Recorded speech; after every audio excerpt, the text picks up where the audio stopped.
This podcast is part of the Deluxe Edition Network.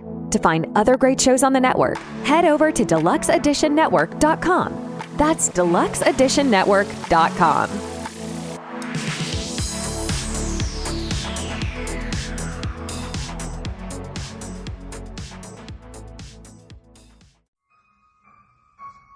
Hello, this is Agoro, host of the Agoro Show, and you are listening to the Steve and Crypto Show.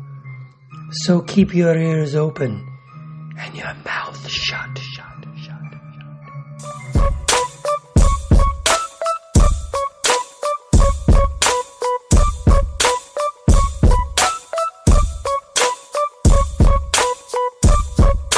Hey, welcome to the Steve and Crypto Show, presented by thestevestrout.com. I'm Steve. I'm Crypto Zoo. Welcome to episode 135.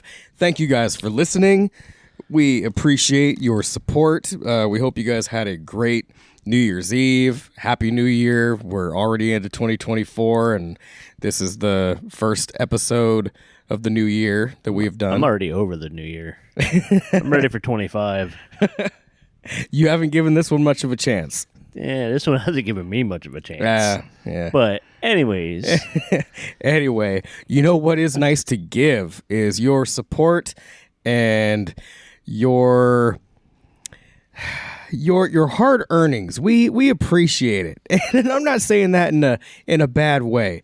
We appreciate that anybody out there has chosen to pick up a shirt, you know, like they're actually working to buy a shirt to support a podcast that they enjoy. So if you have done that, thank you. Where did they find them shirts? They can go to Etsy and you can look up the Steve and Crypto Show. Or if you want to check out the page directly and not have to search it, type in Etsy/shop/Steve and Crypto merch and you'll get it right away. We have 2 t-shirt designs there. There's a magnet for your fridge. There's a coffee mug. Go get it all. And if you're still feeling like you want to be supportive, you can head over to buymeacoffee.com, which is like a tipping service. It just helps out with everything. It goes directly to the show, promotional tools, and helps out with merch. It helps out to get us to conventions. It helps out with all kinds of different things. And then we also have Patreon, where you can go and pledge as little as $1 a month to support the show, and we give you extra content over there, whether it be photos from a family event or a recap of a concert or talk about games or anything. Movie spoiling. We kind of let you into a different side of our life other than promoting horror and pop culture and stuff. We kind of let you in more because you guys let us in to your wallets. So yeah. And we're not having technical difficulties, but you could probably hear in both of our voices, I think we're both fighting a little something. Yeah. And you're listening. This is Steve and Crypto. It's not different people. This is us. We just sound like shit. But I always get sick in the winter. I just count on it happening. But we love you guys that much that we are out here risking life and limb, battling plague. We got a table between us here for some distance. To entertain you guys. Yeah. What else did we miss? Social media. Of course. You can find us on... You can find us in the urgent care center Did we or mention, the emergency room. Did we mention we're sick? Pharmacy. You can also find support us by sending us cough drops and Robitussin. Yeah. I could use some more Mucinex. I need the expectorant kind. So any pledges to Patreon or tips to buy me a coffee will not only go towards promoting the show, but will also go towards vitamins and over-the-counter cold medicine. That's right. We need to take care of ourselves, people. If you want this podcast to continue, we need medicine, and that's where you guys come in. I mean, we could buy it ourselves, but if you guys really love us, you'll send us Robitussin. Yeah, we won't have to make you wait as long for the next episode, because I know we're a little delayed with this one, but it happens. Yeah. Social media. You can follow us on Facebook, Instagram, X at the Steve Strout, at CryptoZoo88, and we post on there when episodes are released. We also have a Facebook group. Just look up the Steve and Crypto Show and you will find it. And there are all kinds of different projects in there that people have posted. So we encourage you to do the same. If you have something pop culture related, especially if it's spooky, and you want to share a little piece of that for everybody in the group to check out, then go ahead and do so. Please do. We encourage it. And if you post something in there and it's pretty dang cool and we like it, we might even have you come on the show and promote it. That's right. And you know what? Any of you guys that are listening, if you just want to reach out to us directly, you can do that. If you say, fuck that, I don't want to post it on the group, I don't want all those people to see it, but I'll talk about it on the show, just send us a message, and if we're interested, then we'll let you know. And so far, we've been pretty interested in most of the stuff people have reached out about, so yeah. That's good. That's good. And speaking of people reaching out about stuff, last episode, we spoke to a filmmaker actor named excuse me, that's that reason to send us the cough drops. Kevin Duffy reached out to tell us about his film, and we talked about it on the show, and he told us a little about it before, and it got us excited to the point that we were actually asked to be in the movie. So, go check out that episode, hear about the movie, and then track down the funding campaign to get the movie made, because we're really excited about it. We think you guys will dig it. Chip in a little something, or even get involved. I don't know if he still has any roles left, but he does have a few roles that if you contribute to the film, that he'll put you in the movie. So, and we're actually playing podcasters. Go figure. Yeah, what a stretch. Go figure. But yeah, we are supposed to have quite a big role in this, and we have not received our scripts yet. Soon, probably. Yeah. I'm looking forward to seeing what we're going to be doing. Yep. As long as there's no nudity. I'm not trying to see you naked. With that being said, we told you all the ways to support us. Told you about this film you should support. You also know a good 20 plus podcasts you should support at the Deluxe Edition Network. It's a collection of independent podcasts of all different genres. There's some sports or just general talk, movies, horror, self-help, just all kinds of podcasts there. They're all indie shows, and we're all there supporting and promoting each other through the Deluxe Edition Network. It's deluxeeditionnetwork.com. Go there, find a list of all the shows. There's quite a few, a lot of really good shows, including this month's podcast of the month for January. We have Barrel Aged Flicks, which is a really good show. And then the Kindness Matters podcast. I think that's a newer one to the group. Yeah, I haven't checked them out. Joined in the last couple months, I think, if I'm not mistaken. I haven't heard them yet. Barrel Aged is really cool. Barrel Aged has been one of the mainstays in the group, and wanted to be supportive and popular shows. So go check them all out, and of course, check us out. It's all at deluxeeditionnetwork.com. There's links to all the shows. And you're definitely going to find something there. Like whatever you're into, you're going to find a show for you. As soon as you're done listening to us. I mean, unless you're into like nuns riding on unicycles or something, I don't think there's a podcast for that. We don't have a show for that? Maybe we should make it like a side project. There are a million podcasts out there. Maybe there is one. Google it. Now the nuns that do have a podcast that ride on unicycles, they're going to be really mad at me. Yeah, they're going to steal all our patrons. I would give it a listen if there was a nun on unicycles. Do they have to record the show while riding their unicycle as well? Okay, you would think. Yeah. You would think. Got to keep up with the theme. Yeah. Anyways, that's stupid. All right, that's the illness talking. Um, uh, this episode, we have another filmmaker who is about to release a big project very soon. It's a film he's been working on for quite a while now. About I think 10 years. This one has been in the works, and he tells us all about it. His name is Ansel Faraj. He's a LA-based filmmaker.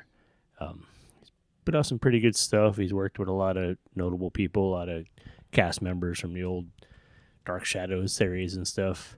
So check out this interview with him, learn about his movie, and follow him on all his social media and all that stuff, so you can find out when they're coming out and when you can and where you can see them. I do know there's a few on Tubi, but you get all the details in this chat, so check it out. We did this chat the other day. When we come back, we'll tell you some more fun stuff that you might be interested in. I know I am. Be right back. Hi, this is Matthew Patrick Davis. I play the mother in Barbarian, and you're listening to the Steve and Crypto Show. Baby. Hey, we are on the Steve and Crypto Show with a special guest. We have Ansel Faraj. He's an award-winning filmmaker. We've kind of ran in the same circles for a while and never really crossed paths until recently. He reached out and mentioned a couple movie projects he's working on, and suggested a film called Loon Lake, which is on Tubi and maybe Amazon.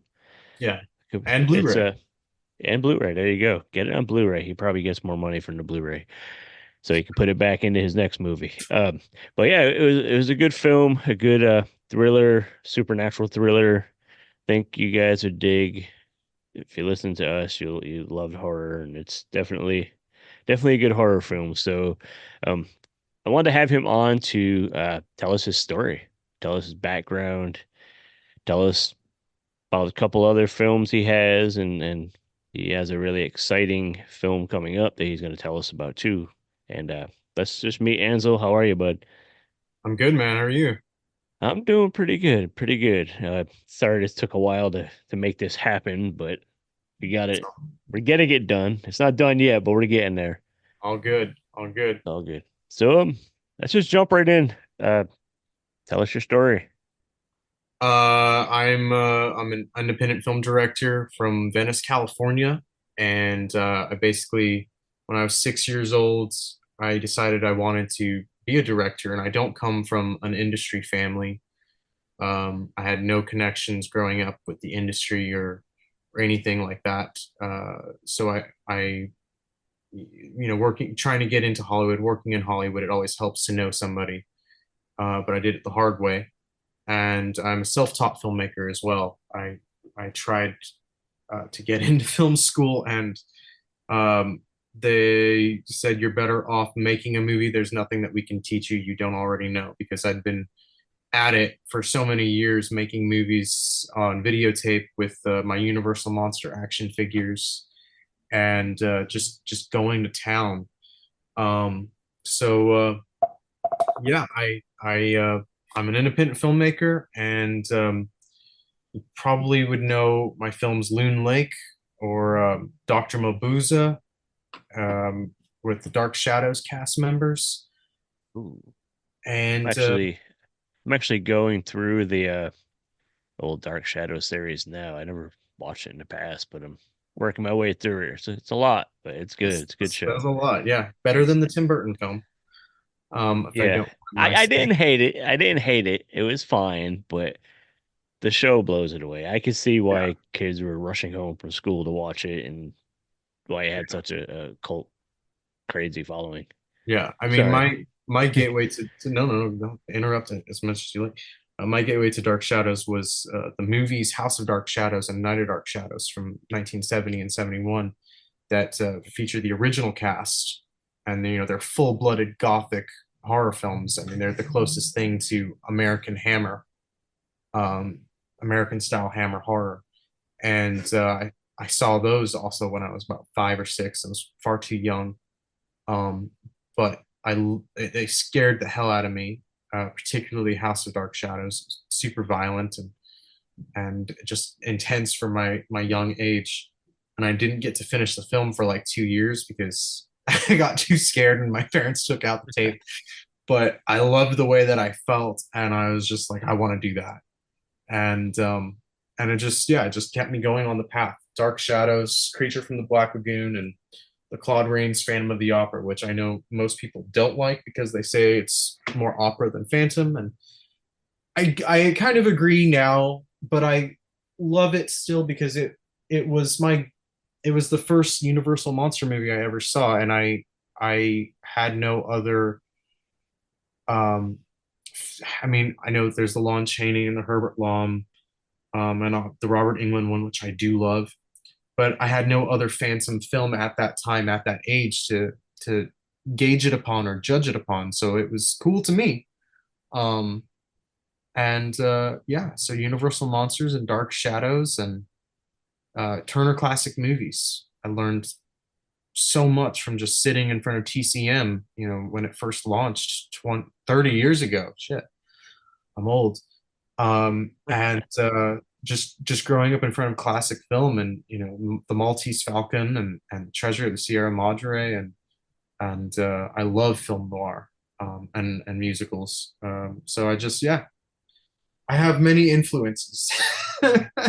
It's interesting how, like you say, you're not from a industry family, but you were so immersed in film at a young Yeah. age. So Yes. was your whole family into movies on that level, or is it just you, or just like the weirdo? And No, I mean, yeah, they were into movies. I mean, your own life is subjective, so I mean, everybody's kind of into movies. I can't. I think that you're weird if you're not into movies. You're yeah, like, I mean, movies are just part of our lifestyle diet. What do you watch when you come home? Well, you're gonna watch TV. You're probably gonna, more than likely, you might watch a movie, or you're gonna Netflix binge. But entertainment is just, it's part of our daily routine.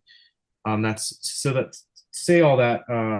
Yeah, I mean, my parents, they were probably more into movies than most families. Like, I saw a lot of Kurosawa films growing up, and a lot of foreign films. My dad showed me. I remember one weekend, it was Seventh Voyage of Sinbad, 20,000 Leagues Under the Sea, and then Blade Runner, but the director's cut. And this is still, like early 90s Los Angeles. So I was young, and Blade Runner starts off as Los Angeles 2016, and then this movie unfolds in front of you, and I I did not like it. I was like, oh shit, except I didn't know that word. So, oh shit, I don't want to live in this world. This is scary. I don't like any of this. And it took and me a and long time to like appreciate that movie. Um, and now it's just worse. Just kidding, just kidding. nah, real life. Um, but yeah, so I was always kind of surrounded by movies, and one of my favorite things to do as a kid was go to the video store and just go through the shelves, and look at the packaging, and look at the you know what else is out there. And kids today, they don't have that. I guess they kind of have the idea of you're going through a streaming library, but that's not the same thing as going Definitely not. into the store and seeing what's on the shelf, or seeing what's buried on the shelf, because there's way more interesting shit buried on that shelf in the horror and the cult section. And also, like, they're spoiled today. Like, if you go on Tubi, you can get Nosferatu in Venice, you can get The Ghost with Barbara Steele, you can get Curse of the Crimson Altar. You get all this stuff that's like, it was not available when I was a kid. You couldn't Oh, find it. I couldn't even find it when I was a teenager in my early 20s. It wasn't around. And now they just click a button and it's there in HD at their fingertips. And I'm like, you children, you don't know the pain of when the VHS would suddenly split, and the tape is broken, yeah. and you don't know what else to do, and it's going to cost you 15 to $20 to get a new one. Anyway, the golden era of 90s videotape. So it's always been ingrained in your Yeah. life. So that's Oh, yeah. cool. I dig that. Um, you said the Phantom of the Opera was probably your first horror film. Yeah, it was my first Universal monster movie. So you kind Horror of and dug Phantom. in. It seems like a lot of people now start with like what is it now, like what's modern now, and then kind of go backwards like that. You kind of got to start from the beginning Yeah.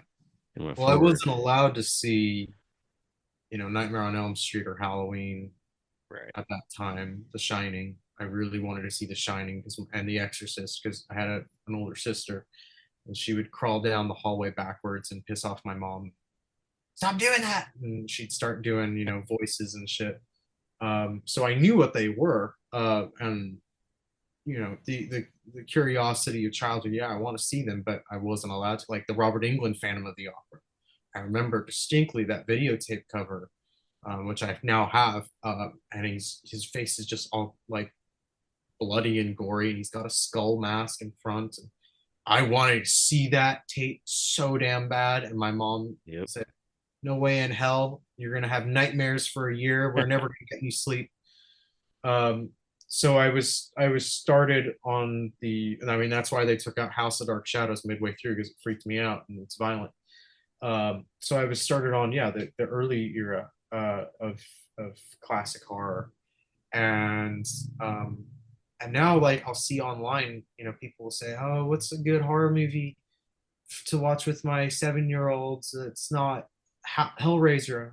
I would never show a 7-year-old Hellraiser. So I'll comment the Universal monster movies. Like that's the best Yeah. entryway. They're gothic fairy tales. That is a good start. Yeah. So yeah, the Dark Shadows movies. I haven't watched those yet myself. So I've been kind of going through the series. Should I finish the series first and then watch those? They're Or separate stories to the yeah, series. So they're like little parallel times, bubbles of their own little Dark Shadows adventure. okay. That you don't need to. I mean, obviously, it helps watching the series because you kind of know who the characters are. Because Dan Right. Curtis, by his own admission, he kind of overcut House of Dark Shadows. Yeah. So knowing who the characters are and their relationships helps knowing the series. Night of Dark Shadows, you can watch on its own. That was butchered by MGM and cut 40 minutes out of it. And Wow. we've been working on it for years to get the full director's cut re-release because it exists, and we've spent a long time restoring it. Darren Gross and myself with Okay. redubbing the cast members for the audio and respotting the score, and but it's ultimately up to Warner Brothers, who now controls them, to finish the restoration, and they could care less Yeah. because it's all about That's the almighty dollar. right. So what it needs is somebody to buy the rights and then finish it up. Yeah, but that's also not going to Uh, happen yeah. because No. yeah, Well, now we need you need just need to Scream make Factory to that come you along. need to make that hit movie and then get rich real quick and then you could do it. Yeah, Since you yeah. already started working on it anyways. That's the Right. plan anyway. I assume that's the plan. It's been in my back pocket. There you go. For a while. Yep. Yeah. So let's talk about some of your stuff. Okay. What give me a quick timeline of maybe like your first foray into your first movie you directed, and kind of go through a few of the things like your progression as a filmmaker. Uh, yeah. I mean, the first film that I directed professionally, I was 20 years old, and it was Dr. Mabuza, and had Jerry Lacey, Lyndon Childs, Catherine Lee Scott, and Laura Parker. And it's a gothic film noir, inspired by the German supervillain Dr. Mabuza that Fritz Lang made some films about back in the 20s and 30s.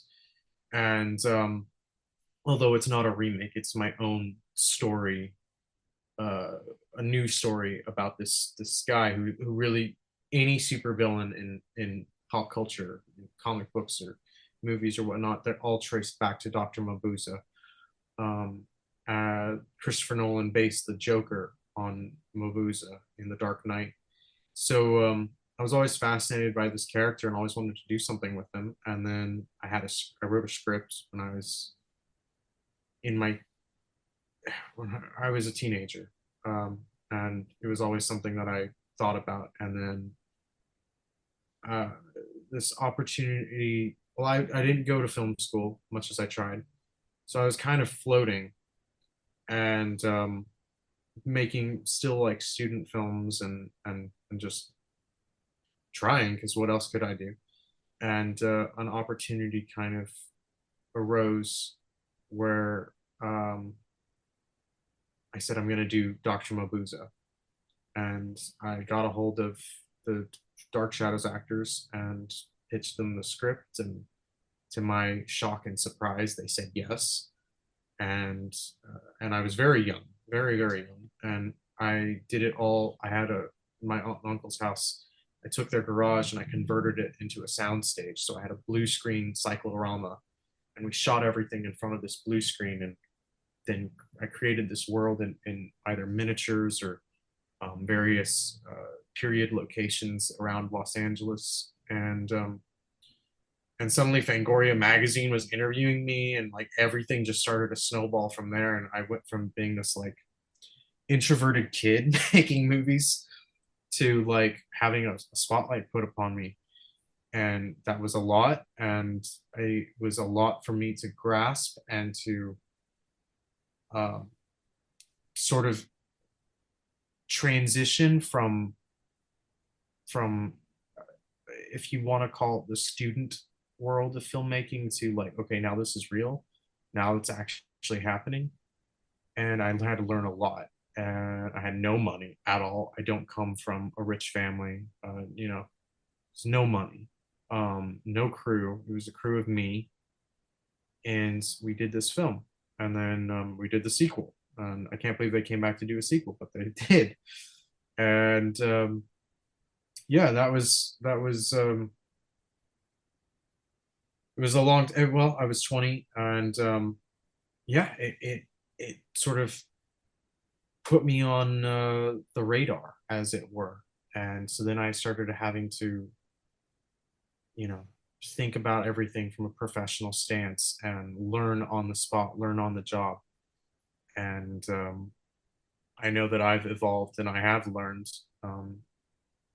And yeah, that was the start. Then a follow up we did was an H.P. Lovecraft inspired noir, The Last Case of August T. Harrison, where Jerry Lacey plays a detective in Venice, California, and he uncovers this Lovecraftian conspiracy that's swirling around him and engulfing his son, and went to festivals with that. And yeah, I just kept at it. And then in the meantime, I made a love story, which I'm very, very proud of. It's called Will and Liz, and very simple two-hander show, Will and Liz. And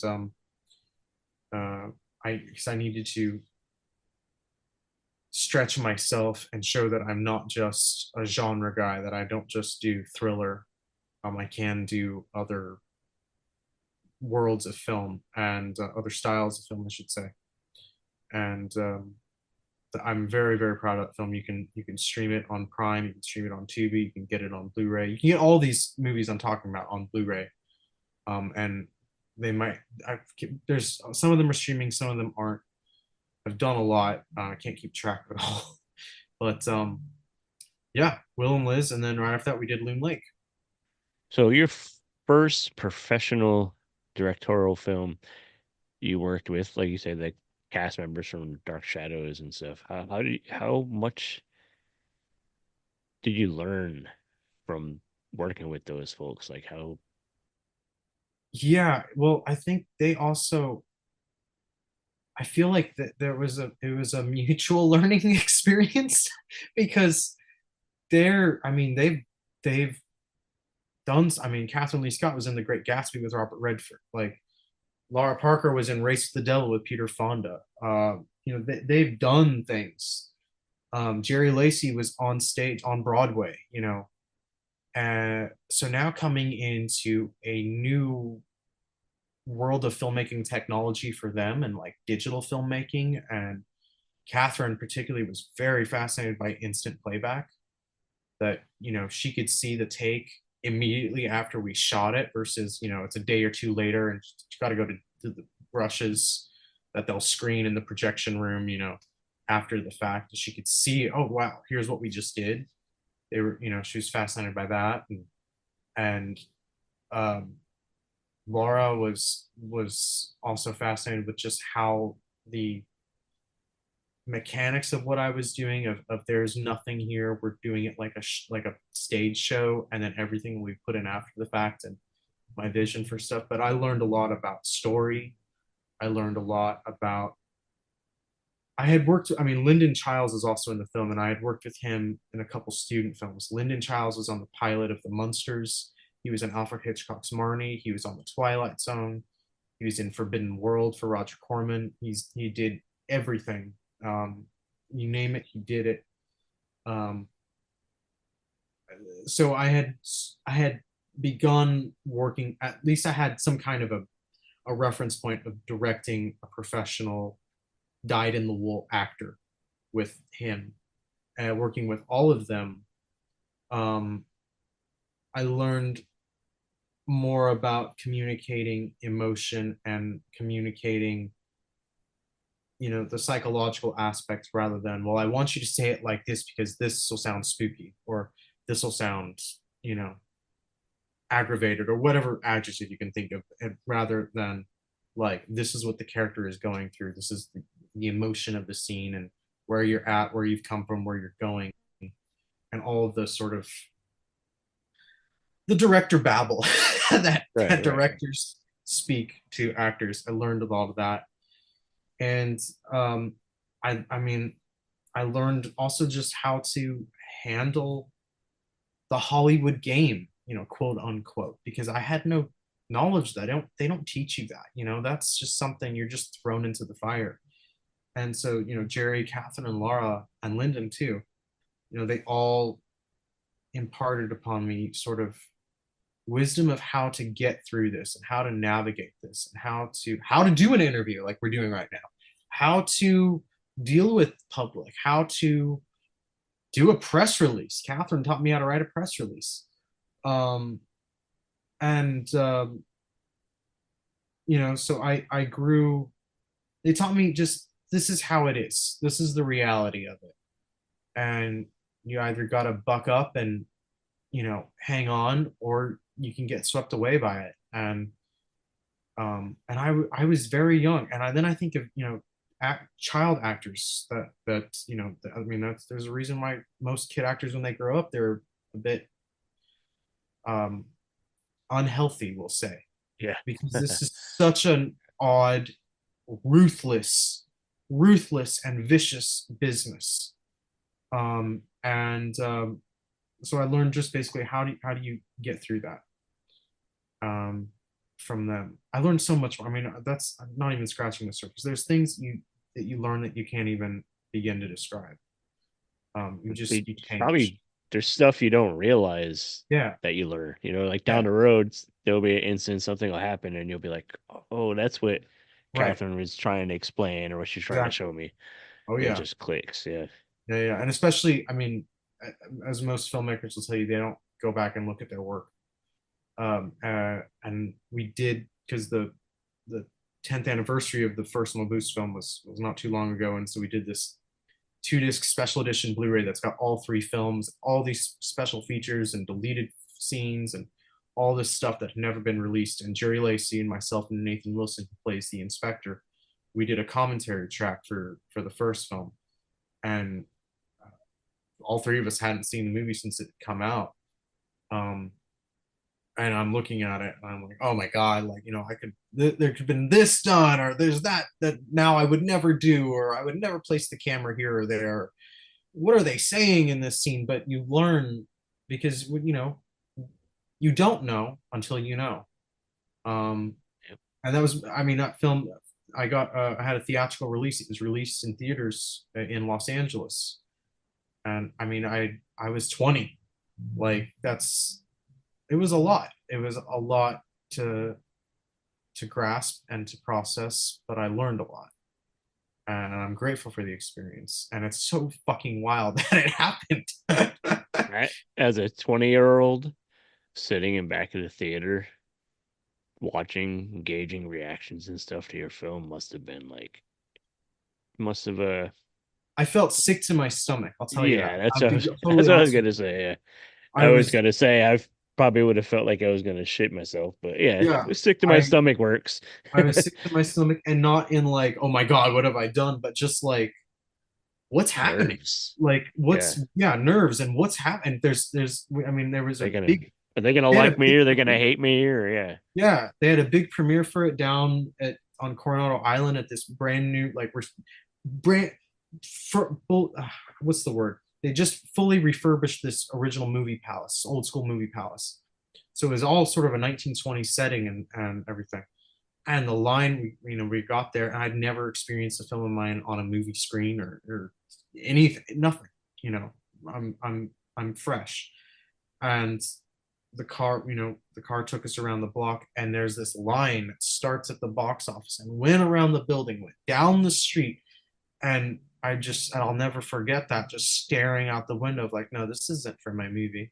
And it's, they got it on the marquee, Dr. Mabuza, a film by Ansel Faraj, and artwork, and it was incredibly surreal. It was, I can describe it, but nothing that I can say will accurately describe the feeling and the weirdness and the amazement, and by the end of the weekend I was totally convinced, oh, I'm going to go direct Batman, because like, this is You big. were a But it, success in it that, yeah. yeah, but it's and now I would not want to direct Batman. I would not want to deal with all that bullshit. But um it was just so unreal. And then, yeah, and then it played for 2 weeks in Los Angeles, and we went opening night, and then it was again a packed theater, and it was just crazy. And like, there was articles in Fangoria magazine, there's articles in Scary Monsters, there's press online, and it was just like, this is happening. This is, I used to sit in math class and dream about this and practice, and my speeches and shit, and now it's actually happening, and I don't know what the hell to do. um I mean, yeah, 20, you're still a kid. Like, I was a kid. just Yeah, processing stuff like that is a lot. Like, yeah, it could kind of twist your ego the wrong yeah. way or something. But it Hey, sounds like it hasn't, so that's good. Do no, you I've, do you, I've do you I've done still my get best to those stay grounded. nerves? Do you still get those nerves when you release a new movie, or if you like theatrical? Do you still um kind of that's still there a Not little bit? as much, because I mean, like, that had nothing like that had ever happened to me before at that time. So it was, I mean, it's like, you know totally new. Now I know what it's like. I've been through it a couple times, so it's easier. I mean, there's always the wonder of, oh, I hope I hope they'll like it. But also, it's kind of exciting, because it's like, okay, now we can sit and we can watch the movie, and I never have to watch it again afterwards, because you've lived with it for 1 or 2 years. And like, the new film that we've got coming out, the great Nick D. I mean, we've been working on that one for we've had the script for 10 years and been wanting to make it, and I've seen it now 300, 400 times, with the sound mixing and the color and the music, all the stuff that, and editing, all the things that it goes through the process of making a film. So it's like, you see it on the big screen, everybody's there, it's a great job, we did it, and it's like relief. So I Yeah. don't have that terror, that Right. nerves, that sick to my stomach, oh my God, what's happening feeling anymore. And also, I'm no longer 20. I'm in my Yeah. mid 30s now. So it's like, Yeah. I've grown up a bit, and I know how to handle things, because I listened to Jerry and Catherine and Laura and Lyndon, and yeah, it's yeah, I don't want to sound blasé about it, but it's like, okay, I know how to, Right. it is So what it not to is. circle too far back, but talking about learning from the seasoned pros, what do you think is probably the biggest thing that you have learned and something that you could pay forward to another aspiring filmmaker from those working with those and collaborating with those people? The It's the most first important lesson from there. the first thing I would say is don't get into this business unless you absolutely, absolutely, absolutely have to do this business. Don't get in. It's brutal. And that's a kind way to say it. Um, what I would say, a lesson from that I've learned from them, I mean, I don't, if I sat here and I thought hard enough, I could probably come up with something good. But what I would Yeah. say off the cuff is be emotionally grounded and honest, both with your story and who you are as a filmmaker. Because, like you just said moments ago, your ego can totally just shoot out of a cannon, and Yep. you know. And there's a couple people that I have, there's a lot of. I'm from LA. There's so many talkers and Mhm. bullshitters out here, um, and egos and narcissists and all that, and I've seen it and I've dealt with it and I hate it. Um, so I would say, as a filmmaker, don't don't remember where you came from. Don't be emotionally honest and grounded both with your storytelling and with who you are as a person. Because once you become an egotist, nobody gives a fuck, especially if your work isn't good. And Yeah. if your work is good, it's like, well, yeah, his thing was good, but he's an asshole. So do I want Right. to support him? I feel like if your ego gets too big, you're gonna think you're the shit. So like you're just not gonna put that heart You're not going into to it. Like, listen. You're not going to yeah, listen. You're not going to listen to right. people that are going to tell you no. Listen Yeah, to everyone. People will yeah, tell you some shit, but yeah. listen, and then, you know, do your best to Pick, kind of, sift through it and find yeah, the good. Yeah, yeah. yeah. So, um, well, what's your favorite aspect of directing a film? uh, Like, what part of the job? Like oh, conceptualizing? You like actually when you're actually filming the movie? Like, yeah. what do you Uh, look forward to the most?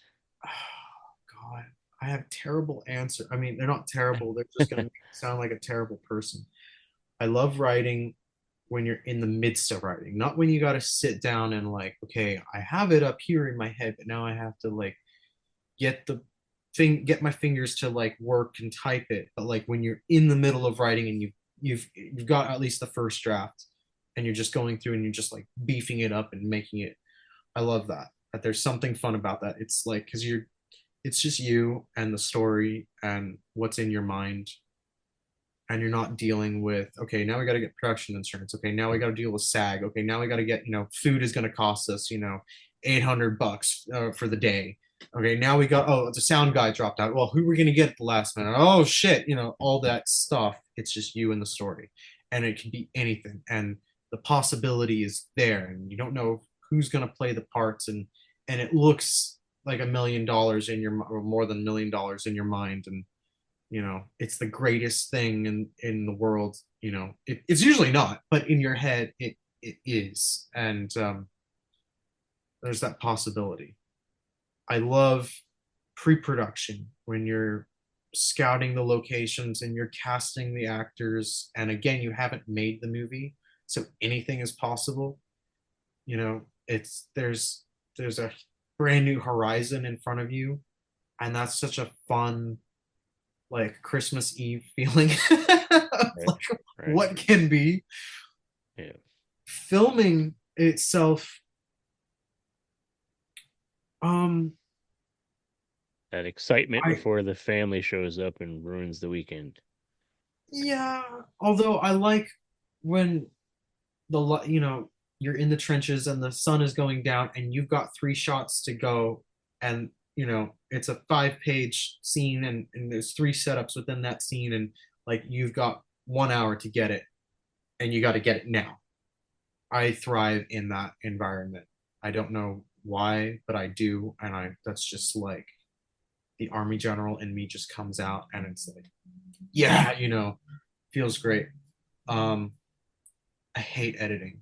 I hate editing. I hate it. Usually I'm left alone to do the editing, and I hate it. I'm sitting in front of a computer. I'm looking outside. I'm like, I know I could be at the beach right now. I should be at the beach right now. You know, I hate editing. Once the movie is edited and put together, it's not as bad.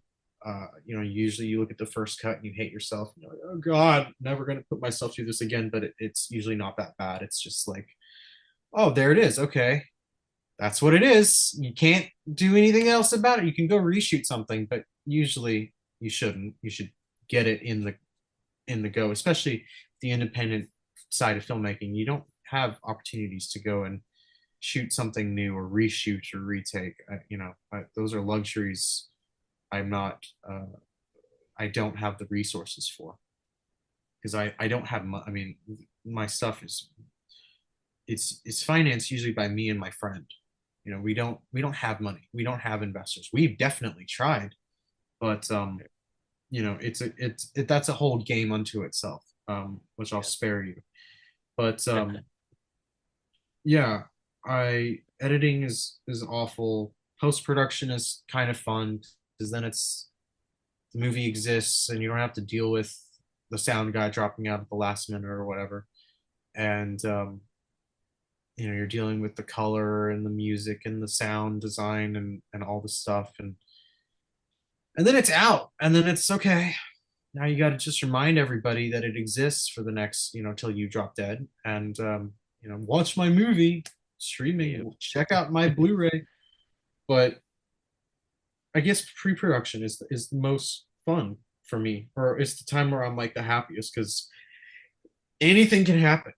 Anything can happen, and uh, it's all the possibilities are there. All the cards are on the table, and you don't know what's going to happen, and you're hoping for the best, and it usually is pretty good. I mean, um, Todd Tarantula was a film that I had wanted to make since I was 17 years old, and that was a nightmare of a film experience. I was very unhappy making that film.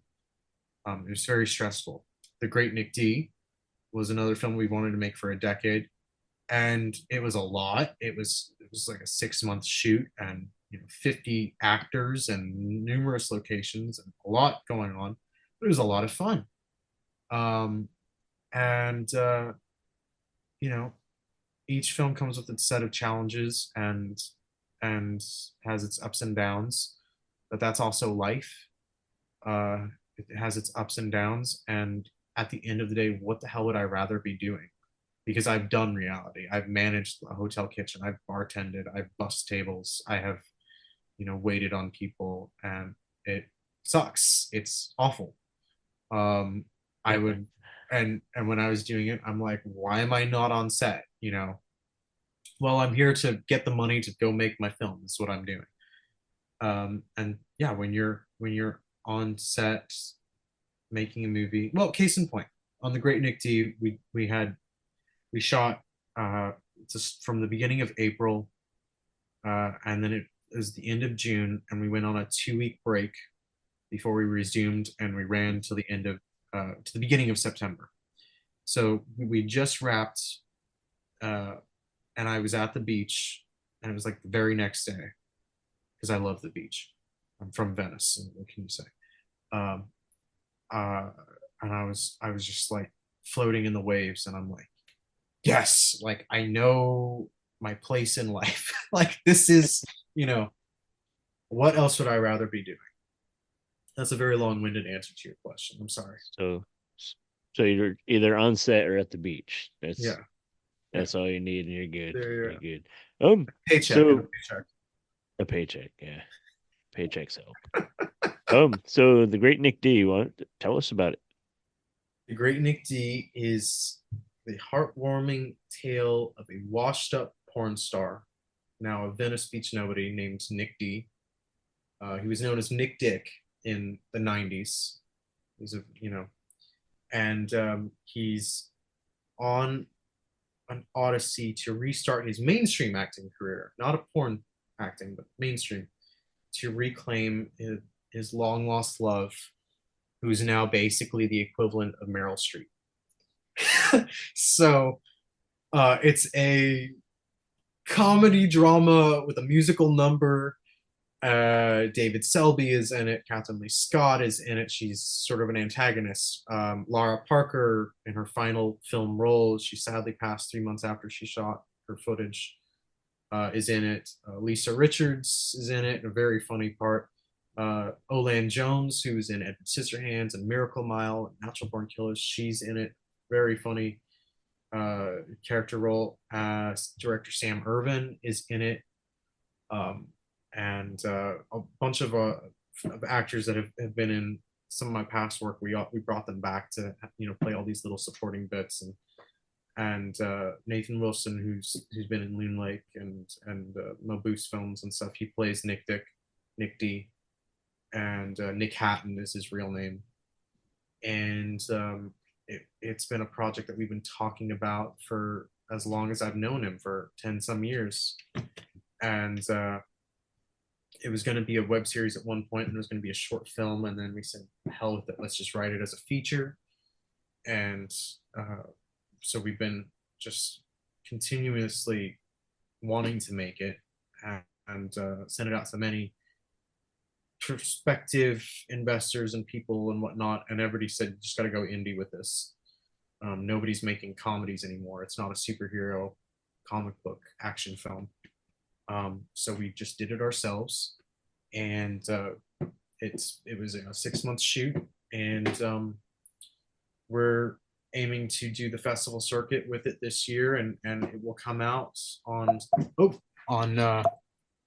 Blu-ray later on this year. Later this year, the DVD will come out for the great Nick D.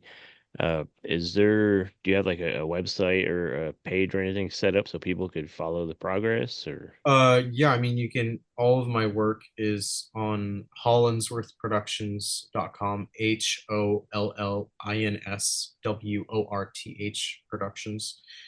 There's a website, that's my website. My YouTube channel is the same thing. You can find everything on my website. YouTube videos, the Blu-ray links to buy, streaming links if you want to stream. Although, yes, I do make a little bit more on physical media than the 3 cents that streaming will pay you. And I have an Instagram. It's Ansel Faraj, Hollinsworth Productions.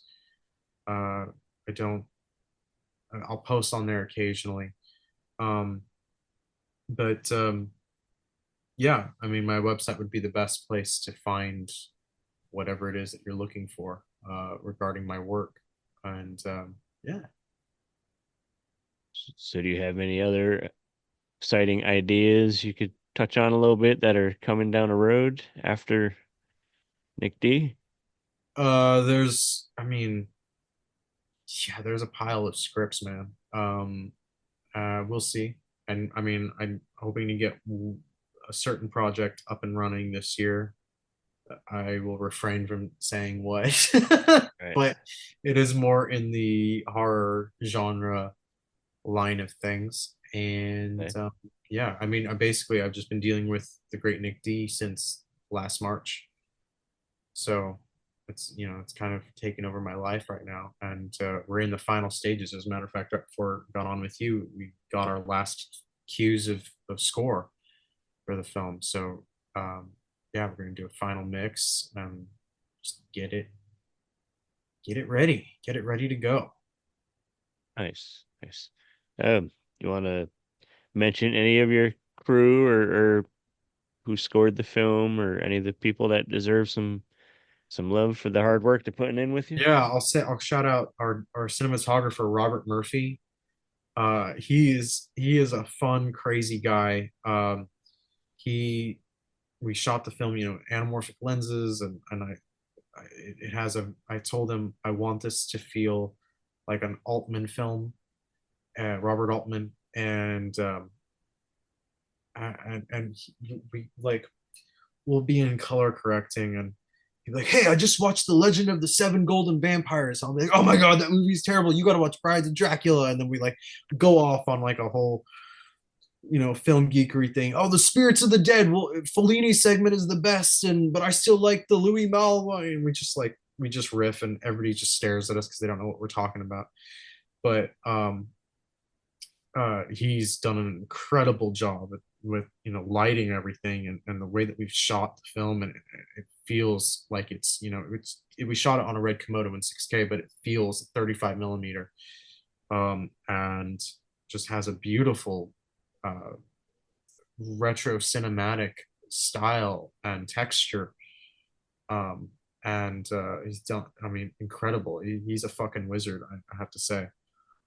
And he's like me. He just wants to shoot. He's like, let's just fucking go, man. Let's just go, And that's great. That's the kind of enthusiasm and energy that you need on set, especially if it's a difficult day or whatnot. He's done a great job. And then our composer on this film, Jeffrey Birch, he's based in Oklahoma, and he's killed it. I told him I want this to sound as if the Beach Boys scored this movie, and he's totally killed it. He just sent us a track, and I'm like, this sounds like, this could be the A side of a 45 record that they would have put out, and you could just like dance to it. And amazing work. It shows you there are creative people out there that want to do this, that enjoy what they're doing. You can find artists if you dig deep enough, and those people are out there, and we're super lucky. There's a very, very small crew. We're super lucky with who we did have, not just the crew, the cast as well. And it's been a very fun experience. It's been a project that we've been working on for 10 years. I've said that. So just the act of living it, of like, hey, it's actually in the locations that we've always imagined. It's with the people we've always imagined. Here is David Selby doing this ridiculous thing that we've got him doing. Here we are, and Catherine is being like intense and ferocious, and we're doing these scenes. And I called Sam Urban. He's a good friend of mine, a fellow director, and I called him up. The Fablemans just come out, Spielberg's movie, and David Lynch shows up as John Ford. And so I called up Sam, and I'm like, Sam, I need you to be my David Lynch and come in and do this thing. And he'd never sort of acted before. He'd made little, one-line cameos in his own movies, sometimes out of necessity and sometimes out of, well, hey, I want to have fun. But I'm like, there's a role, and it's a very important sequence, and like, what this feels like, and you got to do this. And he's like, I'm flattered, of course, yes, that sounds so fun. And then he found out that David Selby and Catherine Lee Scott were going to be in the film too, and he's like, well, I grew up watching them. This is a trip. Olan, I saw her on stage doing A Delicate Balance with David. Also, I grew up, Edward Scissorhands. I hated her in Edward Scissorhands. She was the religious zealot lady that wanted Edward banished, and she's so funny, and she's so cool. We're so easy to work with, and we'd stayed in touch for like 10 years after I saw her on stage. And I always wanted to work with her. And then the movie, came to be, and I'm like, wait, there's this role that she'd be perfect for. And so we're so lucky to have her, sort of join the team. And it's been a lot of fun. It's been a lot of work. Will not downplay that. It's a lot of work, but it's been so rewarding and so fun, especially coming off of Todd Tarantula, which it's a film I'm very proud of, and I know that it is a good film, but it was very stressful for me to make. This was just like a, not a breath of fresh air, but a reminder of, oh yeah, this is why I do what I want to do, or this is why I want to do what I do, rather than I hate this. It was a good time, and yeah, I keep saying we're lucky, and I'm excited for when people will finally see the movie, because you're going to be seeing these actors doing things that they don't normally get to do, and having so much fun doing it. I mean, we got a musical number in this movie, so you're going to be seeing the cast of Dark Shadow singing and dancing. Like, I mean, Dark Shadow's musical number in porn. Like, that's what else can you can you Yeah, that's yeah. I mean, throwing a little gore in there somewhere, and then you got like the perfect movie. But no I mean, gore, it but sounds like it won't work in there. we do have the Phantom of the Opera reference though. Like, I mean, we couldn't let that one Okay, slide. we'll count that then. We'll count that. Well, I'm looking forward to seeing that one. I'm excited to finally hear about it. I've seen you mentioning it here and there online, and I saw a little while back that Sam was going to be in it. Sam's a acquaintance, Yeah. mutual acquaintance, and great guy. I love. He was on our show a while Yeah, back, and that was in three just parts. it Sam, was it was a two-parter, two but parts. Okay. you could just hand him the mic and say, "Here Oh you yeah. go," and Oh just yeah. his stories are just amazing. Just After we locked the edit, he and I sat down, because I also write for We Belong Dead magazine based out of the UK. I have a column, Ansel's Asylum for the Psychotronic, and I did like the history of horror films and all this stuff. And I just did an interview with Sam back in October, and I mean, he and I had talked about his crazy adventures and things in his two books, but it's like, damn, this guy has lived some enviable experiences, and it's incredible, and yeah, it's a very the long way he did it, the way the he way did he it. did it. He just like hustled. He did, He was but just a also kid, totally hustled like different, totally different world back then, where he yeah. could just like, but yeah, Write a I know letter and yeah. he's on the set of The Man with the Golden Gun. Like, that would never happen today. They'd never Yeah. allow that for fear of a Mm-mm. leak. But yeah, so I kept emailing the guys in England. I'm like, you guys got to give me more words. There's so much that Sam has said. Yeah. Also, something I want to add. We're an independent. I'm an independent filmmaker, and the project was an independent film, and we shot. We began production. Before the strikes. And the strikes, we've been affected by them, and the streamers, you know, I'm gonna come out and say Amazon in particular, they have totally screwed us over financially, as filmmakers with distribution and stuff. So, but luckily we were able to continue, because we were under, you know, our paperwork was not the theatrical paperwork, which everybody was striking against. So we were lucky in that we were able to continue production, during the strikes. But yeah, it's been an adventure, just this film, and but I'm very excited, and we were very lucky, and I think everybody's going to be in for a treat. It's a feel good movie, and I think we need some more of those, and not just Yes. about you know superheroes, but like about people, and Yeah. human connection, human experience, and yeah, the great Nick D. So what's been your proudest moment to this point as a filmmaker? As a filmmaker. Um, I don't know. I don't think I've ever really kind of thought about that. I try not to think Yeah. about that because I don't want to get in my head. Right. Um, proudest Moments. moments. We could pluralize it, make it easier. Yeah, I don't know. Well, I mean, this isn't. Sounds like you're pretty dang excited and proud of what you have with Great Nick D. Like this Yeah, sounds like this could be a I guess one of those moments. Yeah, what I could say is my nephew, he was on the set of Todd Tarantula and at the premiere for that, he's now 2 years old. So he's a little guy. And I've been teaching him how to say action and cut, and he's been on the set, and uh, I'm turning him into a monster kid like myself. And so when his father was dressed up as the Phantom for the Phantom of the Opera sequence in The Great Nick D, of course he had to look like Claude Rains' Phantom. So now the little dude, he thinks that Claude Rains' Phantom, because I'll pull up the clip on YouTube, is his father. He'll go, Dada.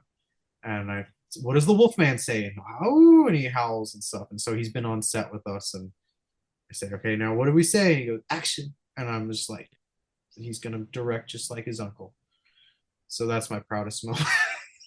I just see him being 4 now, like on IMDb. Like, Yeah. where's my credits for? Where's Where's my credits for Nick D? God damn it! Yeah. No, actually, he was in the movie. We did a scene with him and David Selby where it's a flashback to the 70s and he's young Nick. And put him in an outfit. He was not too enthusiastic about it. And David had this mustache. David ended up looking like Tony Clifton, Andy Kaufman's alter ego. And uh, so yeah, he shot a scene, and I'm like, hey, dude, look at that. Your first acting. You're not going to be an actor. You're going to be a director like your uncle. But your first acting scene is with David Selby. Do you know how many people would, be envious of that? And he don't care. But It's like, I don't know what you're he talking will about. one day. I know that he will one day. He'll appreciate it. He's like, just put on Paw Patrol. I don't care. He put on Baby Shark. Oh gosh. Uh, So, what's your ultimate goal as a filmmaker, besides being rich and yeah, I mean, doing yeah, what you love? being But stable and being able to afford the things that I want to buy and being able to be at my place on the beach and happy. What's my ultimate goal? Well, at one point I wanted to be Christopher Nolan. Um, I think that might still be nice. I don't want to. How do I phrase this? I don't want to make a Star Wars movie. I don't want to make a. I don't need to make Batman anymore.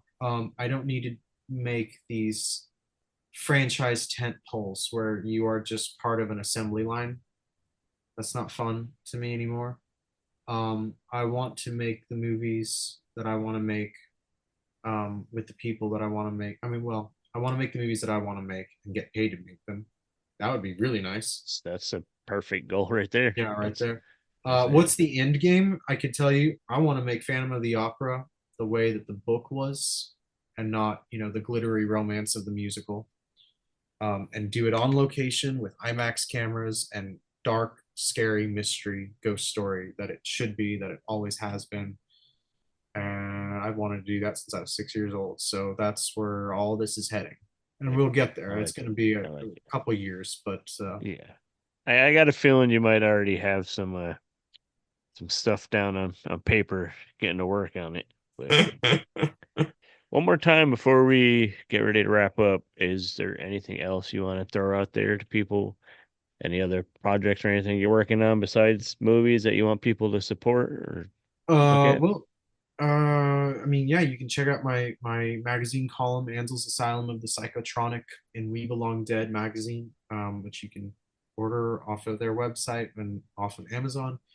And I know that we haven't really gone into it, but Todd Tarantula, it's a fun movie. It's a psychedelic mystery set in LA.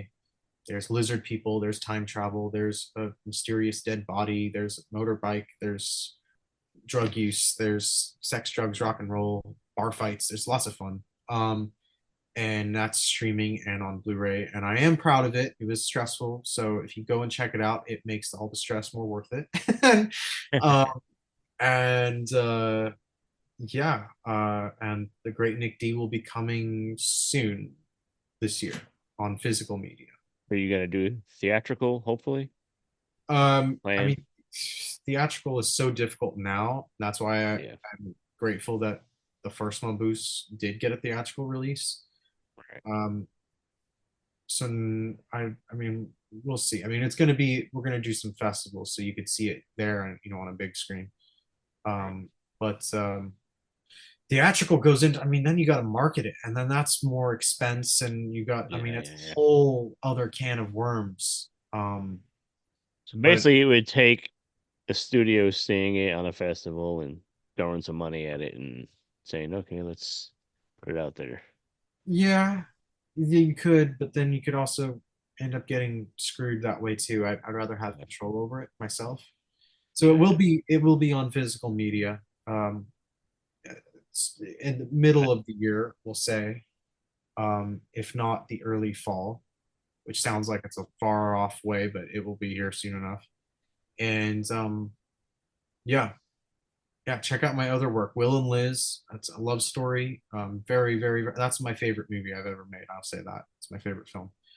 And then there's Loon Lake. It's a folk horror film that we shot on location in Minnesota, based on a real ghost story of Mary Jane, the Witch of Loon Lake, who, if you cross her grave 3 times, she'll come for you and you'll suffer the consequences. And Todd Tarantula, which is streaming in on Blu-ray. They're all on Blu-ray. So Then everything people could find all the film, where to stream them, where to buy the DVDs, Blu-rays. They keep up on Great Nick D on HollinsworthProductions.com. yeah, Hollinsworth Productions. There's no G in Hollinsworth. Hollins, yep. I think people should get a pretty good grasp of what you're about. I'm excited for Great Nick D now after hearing more about it.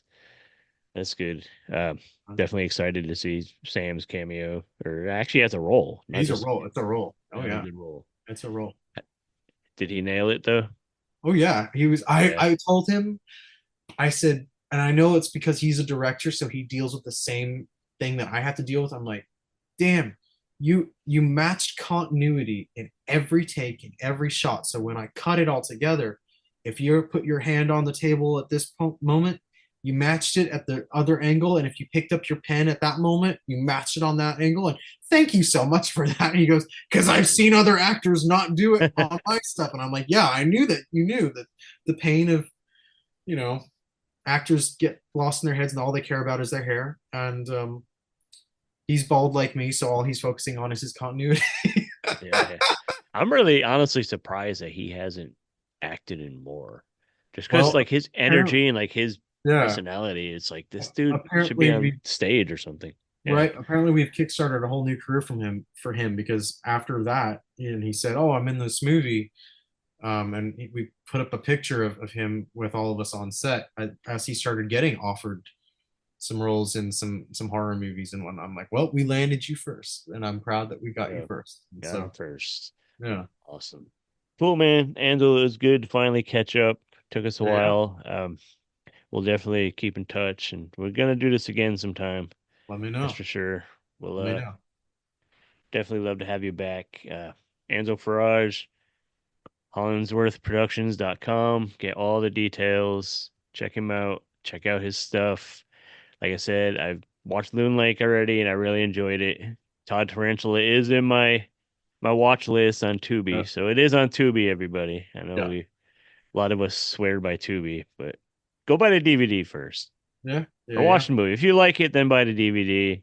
There's a bunch of special features on the Blu-ray. There you go. That's what it's all about.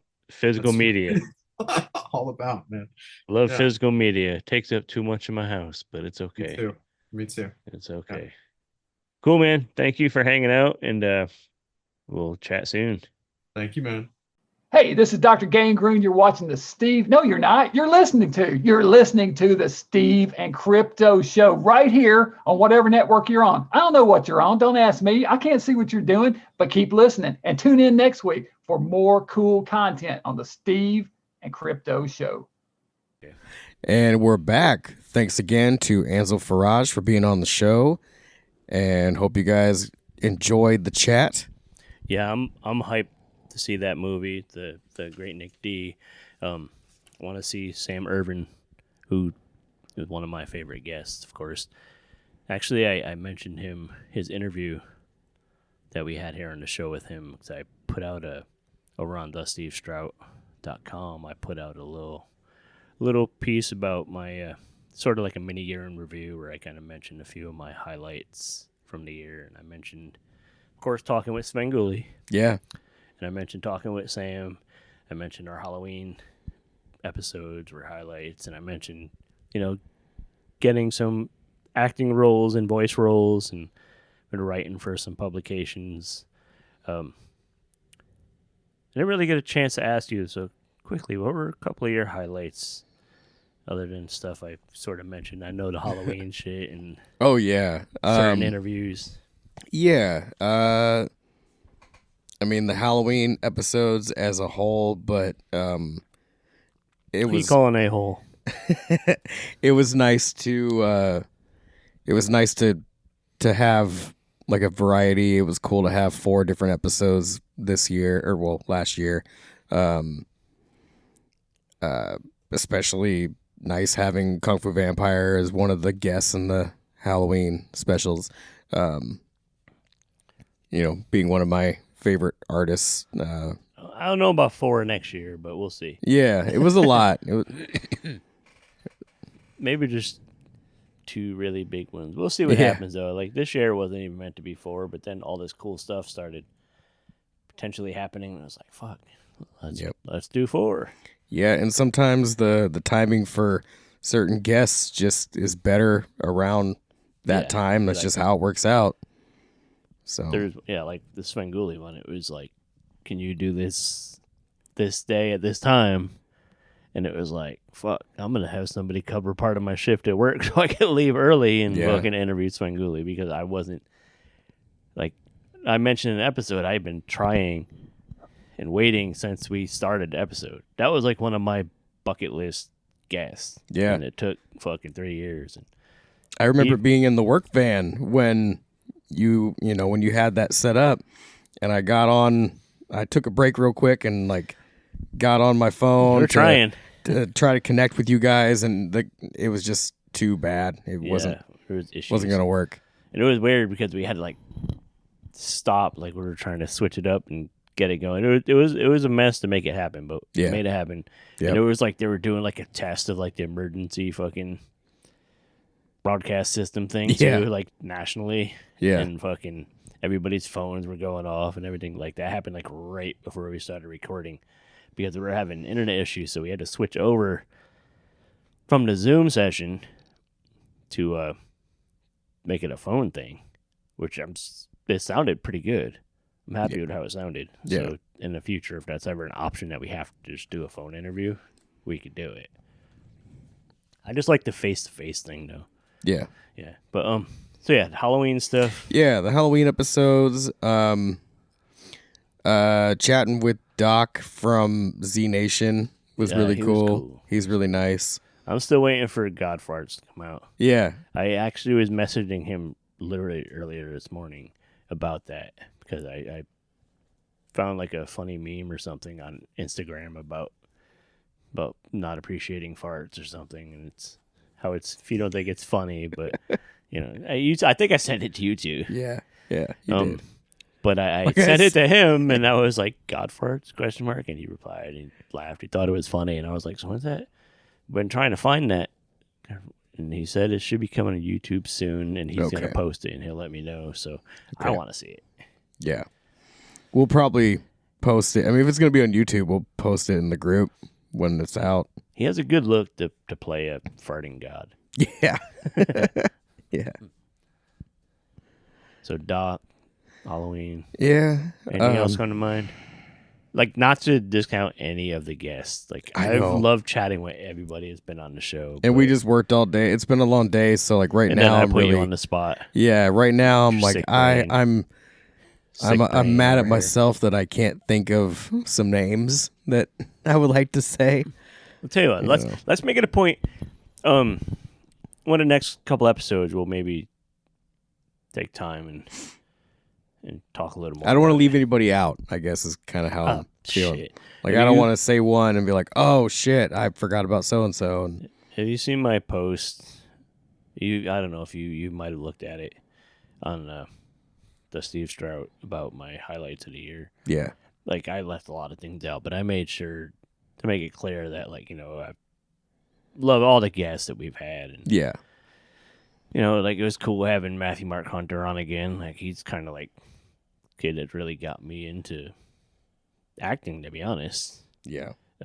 Fucking Kelly Maroney. How do we forget Oh, Kelly of Maroney, course. Matthew Patrick Yeah. Davis? Yeah. A ton of people. Shit. Crypticon, we talked with the Adams. Yeah, Crypticon in general. The Adams is, and I gotta say, Where the Devil Roams is a fucking work of art.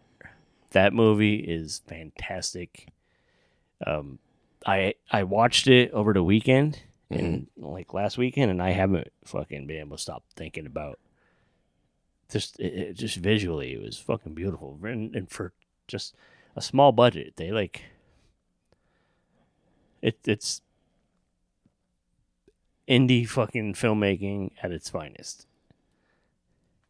and it's just creepy and just beautiful, and yeah, it was good shit. So I'll have to get to it when I can. it's on Tubi now, everybody. So watch it. Jeremy Rudd and Jason Brooks. That was a good chat. And then all the cool stuff, just like, you know, conventions inviting us, and you know, Yeah. Festicon and all that stuff. Meet your street nerd SquatchCon. parties, fun. Yeah, all that shit was just awesome. There's so many good things happened last year. I've kind of teased how my year ended kind of horribly, but that's whatever.